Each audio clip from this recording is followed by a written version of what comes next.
आता बातमी अंबरनाथ मधून आहे। अंबरनाथमध्ये दुचाकी स्वाराने एका तरुणाला फरफटत नेल्याची घटना घडली। या घटनेचा व्हिडिओ समोर आलाय। प्रचित दुबे हा तरुण छत्रपती शिवाजी महाराज चौकातल्या पार्किंग मध्ये लावलेली दुचाकी बाहेर काढत होता। यावेळी समोरून येत असलेला दुचाकी स्वार प्रचितला धडकला।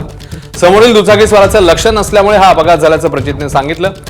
या दुचाकी स्वाराने उलट प्रचितला शिवीगाळ करायला सुरुवात केली आहे। शिव्या का देतो असं म्हणत प्रचितने दुचाकी त्याची थांबवण्याचा प्रयत्न केला, मात्र दुचाकी स्वाराने प्रचित याला दुचाकीच्या मडगाळावर फरफटत नेलं। या प्रकरणी गुन्हा दाखल झाला आणि दुचाकी स्वारावर कारवाईची मागणी आता प्रचितने केली।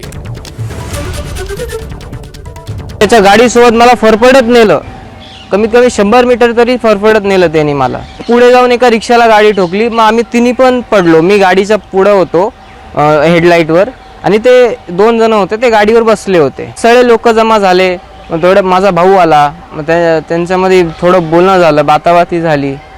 मग त्याच्यानंतर तो तिथून निघून गेला। आम्ही इकडे आलो पोलीस स्टेशनला कंप्लेंट द्यायला।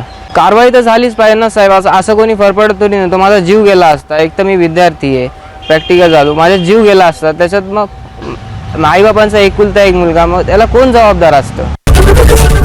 एबीपी माझा, उघडा डोळे बघा नीट।